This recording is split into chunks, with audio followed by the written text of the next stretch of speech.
So I'm Heather, and hello, I'm Adam. And this is Flor. This is the first time we've met Flor in person. We've been collaborating across the globe on this project for 3 or 4 years now. One of our other collaborators, Zishou, could not be here, so he's here with us in spirit.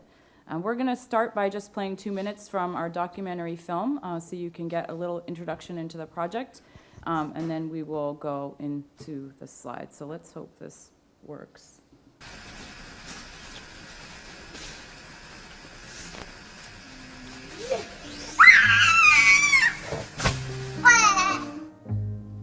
I had a picture of a person who used heroin in my head, and that was not aligning with my daughter.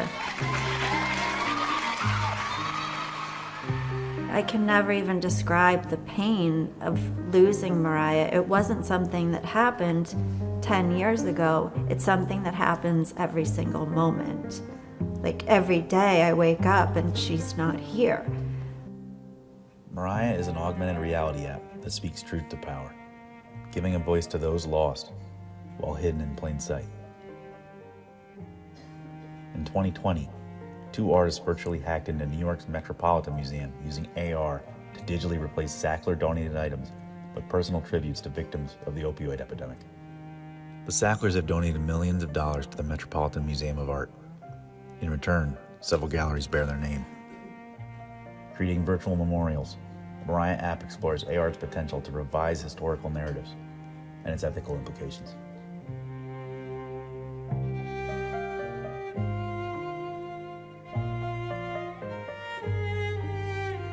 The Mariah Project is a protest. It's a protest that can never be stopped, and there is where the power lies in it. No matter how much money you have, you can't stop the Mariah Project because she lives in a realm that they have yet figured out how to own. It felt kind of amazing that just, a small team of us could take over a space like that. To be part of this change, for the next person to say, this is what happened to my family. I'm going to do this so that it doesn't happen to your family. I started to realize something that I've forgotten, and that is that art is fucking scary to the system. Mariah, in its current state, is a smartphone app that puts augmented reality over your real world. So it augments the world around you with new narratives of truth or multi-layered narratives. And in the case of Mariah, it serves as a virtual memorial for her and for others who have died of the opioid epidemic. Not just letting her life be about how she died. She was so much more than that. That was like a moment in time. Yes, there were many bad moments leading up to that, but there were so many good moments. There was so much joy and laughter in her life. She was fucking funny. Yeah, she was a ruthless friend.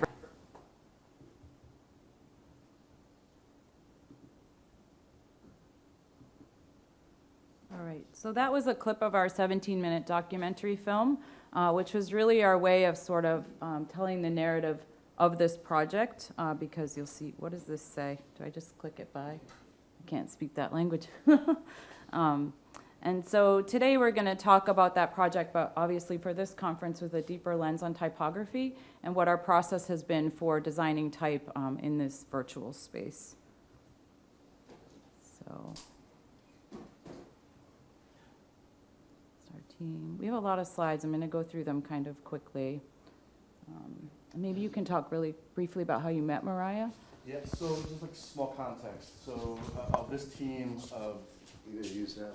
yeah, that's fine. So like some context. So my part of this project, I've been processing the opioid epidemic and the overdose crisis in the United States since 2014. I lost my brother Joey to an overdose, and now I've committed all of my practice towards this. So why Mariah? I met Mariah's mother, Rhonda, at a protest at Purdue Pharma in Stamford, Connecticut in 2018.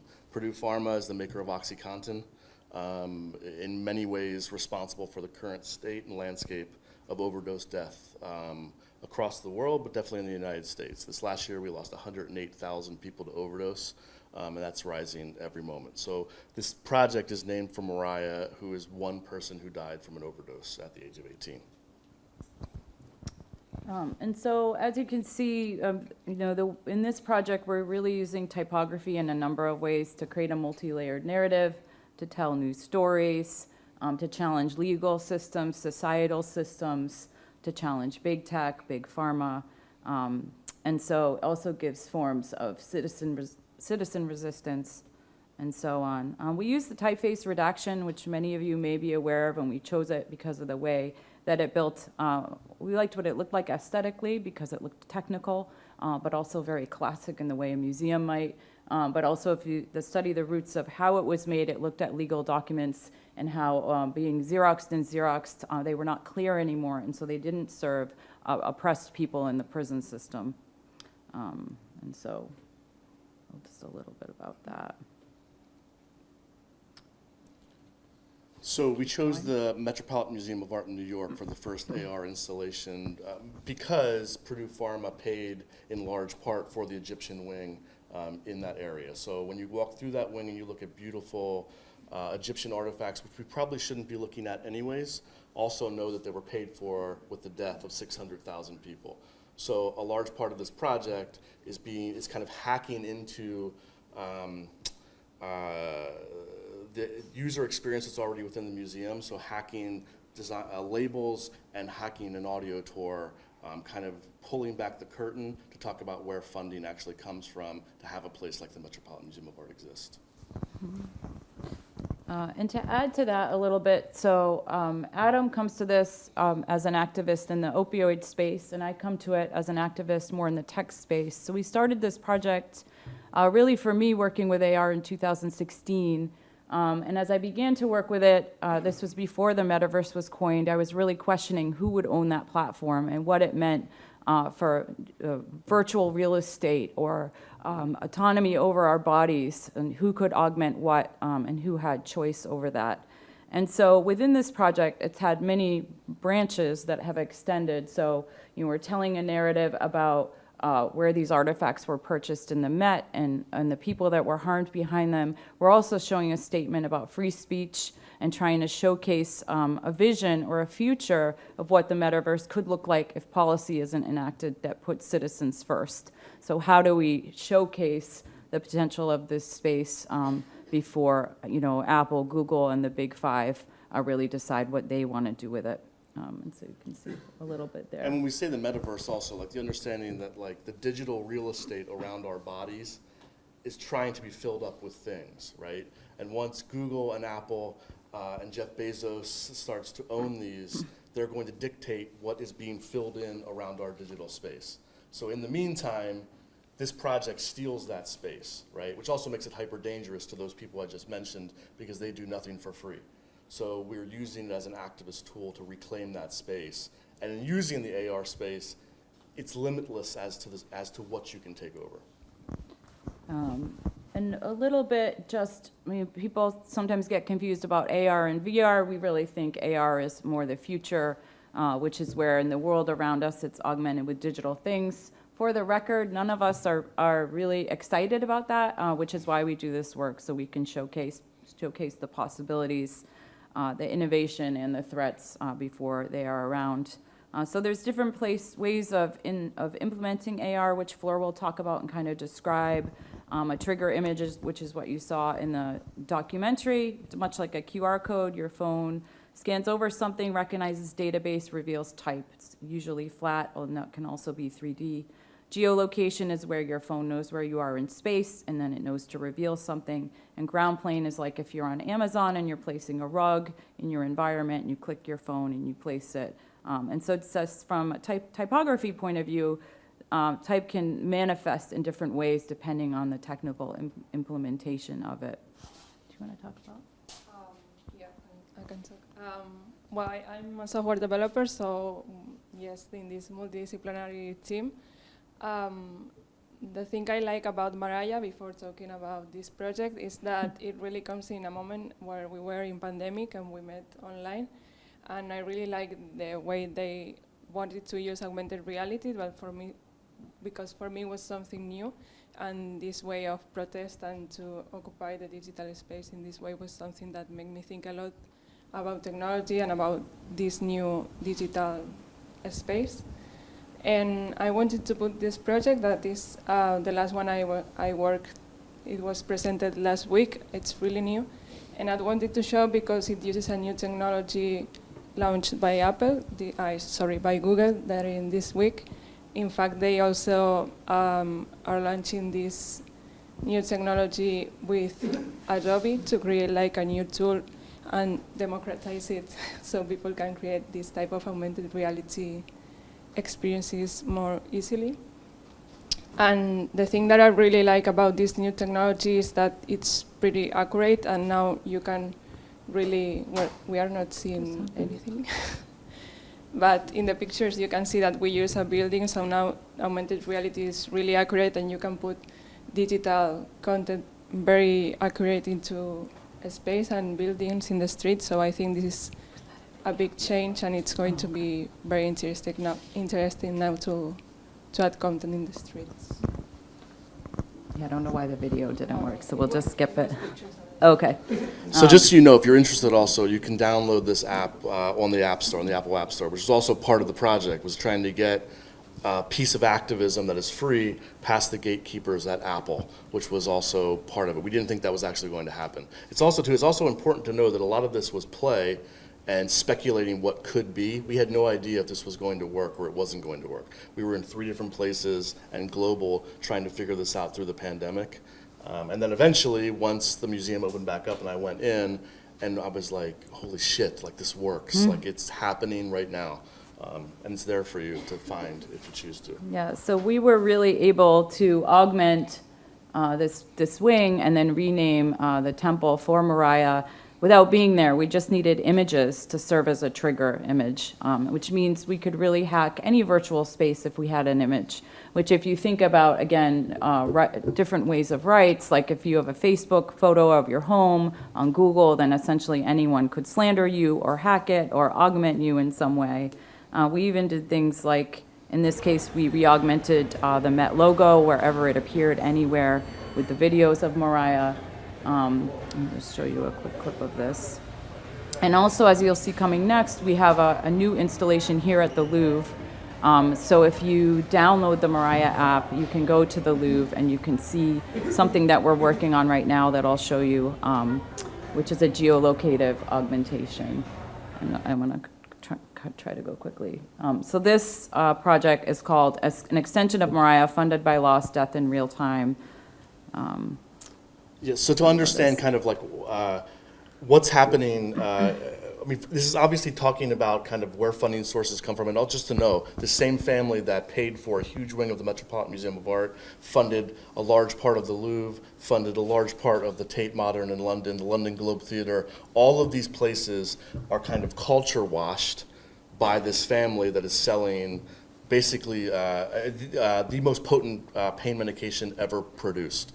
And marketing it as being not addictive, meaning not dangerous. Why does that matter to a world crowd? They did that in the United States. It should matter because the lawsuits that they're now paying off in the United States, they're paying off by marketing the same drug to the rest of the world right now, so it's dangerous. So in some places, the Sackler name lives on walls because they donated money to these places, and in some places, based on pressure by activists, the names are coming down. So that black strip, which is one of the placards inside the Louvre, used to bear the name of the Sackler family. In 2019, it was taken off with no news, no explanation, just gone. So why is that important or dangerous? It's because that history now is completely gone. If you know nothing about this family, you know nothing about where this money comes from, now the name is gone, that is now completely, that piece of history is almost inaccessible to most people, right? So any place in the world now that takes the Sackler name off their walls receives a death clock like this. So this clock will pop up in places. It starts at the number of deaths the Sacklers are responsible for, and it will actually go up in real time as you watch it every 5 minutes, which is the statistic of people dying in real time to overdose death. So if you take the name down and you don't acknowledge it, you get a death clock. So they're popping up all over the world now. So just for a second, I want to talk about our original concept for this looked a little bit like this. So Zishou, who's a 3D type designer, took redaction and tried to work on it. Flor has been here now we had trouble with where it would place because geolocation wasn't so accurate when we started it 2 years ago. Now there's new tools, so as we've been here, you've been sort of trying to make it work. Yeah, I don't know if you want to say anything specific. No, it's No. just that I mentioned before, the technology now behind is the scenes. super accurate, so I think it's now not even just place content, you can also play with the buildings and make it physics to 3D elements to type or whatever you want to use there and use the Right. streets and mix it pretty well with My digital son's content. name is so Joseph it's- Del Marcel. And he Yeah, was so if murdered you can by a see this here benefactor of now, this historic museum. but realize this Sackler piece is family, still in makers- process. We're trying to get it a little better. And when you Making go an to the account app, you more obviously pick palatable the to the Louvre. public, and more And so importantly, this future is, financial this was, when did we supporters. film this? On Wednesday, I Wednesday, think? The silence of a So blank still trying to wall can tweak be the a thickness great of the comfort. type, how it shows up. Things that are It frightening can mirrors the reduce to light, nothing sunlight as around we it, the shadows, the Let's not reflections. forget history, You where know, the people, silence of obviously, comfort people don't know continues it's to there. reveal. You only know it's there if you're looking The through your number you phone. are viewing above your head, So, funded by loss. Which is also something we should be aware of and concerned with, that you don't know that it's there, but there are people filling up the digital space around you at all Right. times. So it's important to Right. know that's happening. yeah. I want to go a little quickly, since we only have a few more minutes. This is just the idea that through this technology, we can really augment any space without having to physically be there, just with trigger image. So the number of places that can be augmented.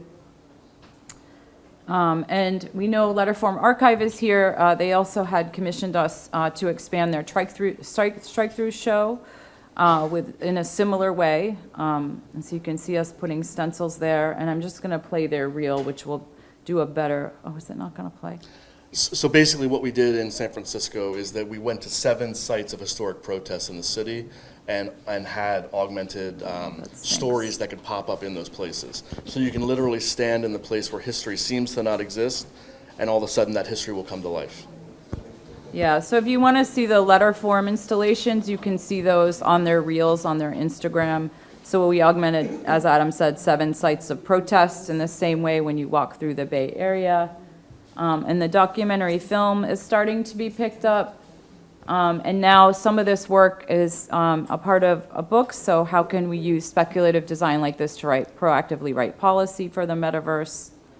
And then just to thank all the funding sources and people who have contributed to this project. If you also go out to the letterform table right outside here, the strike-through book that is sitting on the table there, there's a small section on the Mariah applications. You can learn a little bit more about it. Yeah. So the Letterform video, I don't know why it didn't play, is really beautiful. So again, you can see that on their Instagram reels if you want to see how those AR installations worked. It's good. Thank you. Thank you. Yeah, unfortunately, because of the setup difficulties we had, there's no time left for questions, but I want to congratulate you folks on managing to get through on time.